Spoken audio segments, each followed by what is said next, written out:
What is going on, guys? Welcome back to another hunting boot camp. Today I am going over what is in my blind bag for teal hunting. This is my 2021 teal hunting blind bag loadout. But real quick before I pop this open, be sure to hit that like and subscribe button so you can stay up to date with all the latest hunting content. Now let's get to what's in here. Just like so. Alright. Well, let's just start with the biggest item in here, and that is simply my Teal Mojo. You don't need a ton of stuff for teal hunting, and you don't need a lot of room for even a Teal Mojo. Pretty small, fits in there. So, got my battery pack, got my wings, got my Teal Mojo, and that's exactly what this is. This is an actual Teal Mojo. I don't know, probably 5 years old. So, if anyone's looking for one, they work great. Any spinning wing decoy really will pull in teal, but this one fits in my blind bag, so that's why I particularly like it. And let's go into the main compartment here. I've got all kinds of little pockets and side pockets and stuff in here, but right here we have shotgun shells. Obviously need shotgun shells for shooting waterfowl, right? Steel 6-shot, love them. These are 28 gauge. Just like that. You know, teal aren't really that tough to bring down, so I'm not going to use bismuth if I don't have to. I do have some Boss 7s that I might try, but I've still got a few boxes of steel 6-shot laying around, so I'll use these up first, and then if I have to, break out the bismuth. But steel 6-shot, 4-shot, either one of those work really great for teal. Can't go wrong with either. And then we've got the old choke tube case here. So I like to just carry this round season with me, and you know, I've got 3 different choke sizes here. For teal, I like using improved cylinder, but then I also have the modified, you know, for whatever reason, maybe they're not coming in as close or whatever. You know, I just like to kind of be able to switch it up if I have to. So that's why I bring that along with me. And then we have 2 calls. That's all I take teal hunting. 2 calls. These are both from poke pattern calls. This is an actual just teal call, and it sounds pretty good.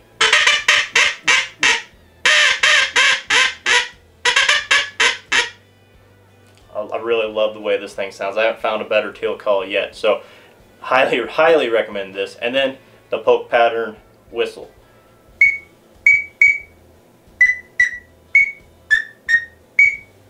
And you can do other stuff on it too. But whistle and a teal call, must-haves for teal season. Really like them. And we get to hearing protection. You're going to be shooting a gun. You need hearing protection.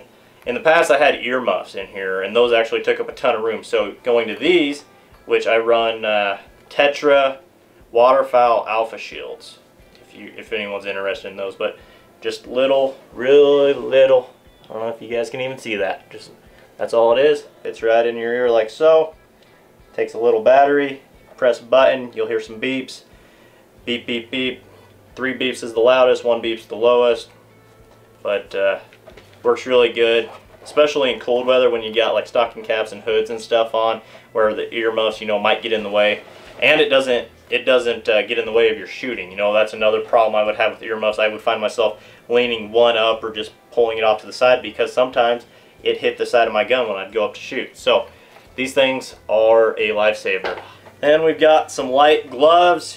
You know, it's not going to be too cold out there, more likely than not, but you know, try to camo up as best as possible. So just some light pack gloves. These are Walmart specials. I don't even know how much I gave for them back in the day, probably $5 or something, but they work good for just camoing your hands up, keep that shine off your hands. Bottle of water. Teal hunting, if you're hunting in the afternoons especially, or even mid-morning, it can get really toasty out there, and you know, it can be super humid out there those September mornings, September afternoons, hot and humid. You need to stay hydrated. Always take some water.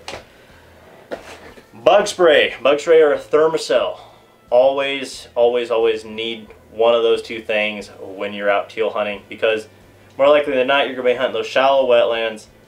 That's mosquito heaven. So you need to keep those mosquitoes away. So you're not moving around, and the teal can spot you easier then, and you don't have giant welts when you come back. So bug spray, Thermacell, keep those mosquitoes away, obviously. Then we've got binoculars. These are just just a kind of cheap pair of binoculars, but helps to see if them teal are landing out further, where they're landing, or just for scouting purposes. Always need a pair of binoculars in your blind bag as well. And then some face paint. Gotta have face paint. You could use the light face mask as well. I like the face paint during teal season just because less stuff on your face, less sweat, so help knock that shine off your face. Face paint, pretty straightforward stuff here. Moving to the front pocket, got a saw.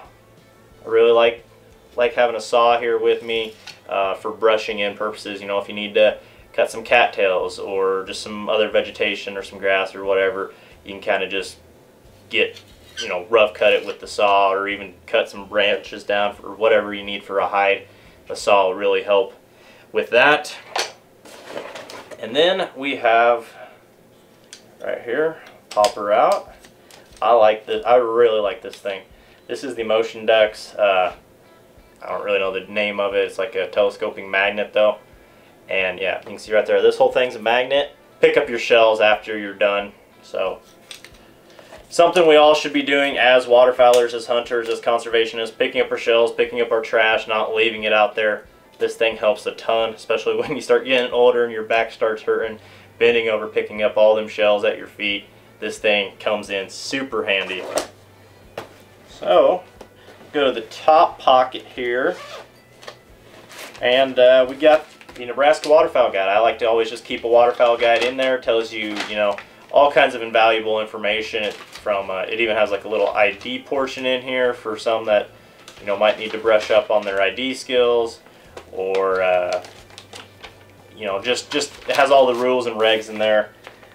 It's pretty handy information just to carry with you in case someone asks and you don't have like cell reception or anything like that. So, and then right here, bird strap. So you need to keep your birds separated. That's federal law. You can't have them in a pile. Talk to wardens. Had wardens check us, and they're like, whose birds are whose, and luckily we have them in piles. And when you have them on the strap, it's even easier.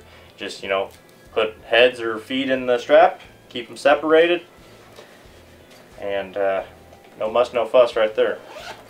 And the last pocket here, let's see what we got in here. A makeshift jerk string. So it's just some stronger string with a whole bunch of decoy clips on there. It'll work in a pinch. Used it for years until I got the Motion Ducks. So if you don't have a Motion Duck system, or you didn't take it out to the marsh with you, jerk string can come in handy, work in a pinch, especially if you don't have any motion out there on the water. Those birds can see that. It looks like a plate of glass. Always helps to have some ripples or something moving around in there. But that's all I have in my blind bag for teal season. That's about all you need, except for the big stuff like waders and decoys and whatnot. But am I missing anything essential? I guess the only other thing I could have thrown in here or keep in here would be snacks. Other than that, I think I've got her pretty well covered. But if I'm missing anything, drop it down in the comments below. Thank you so much for watching, and we'll catch you out there, guys. See ya.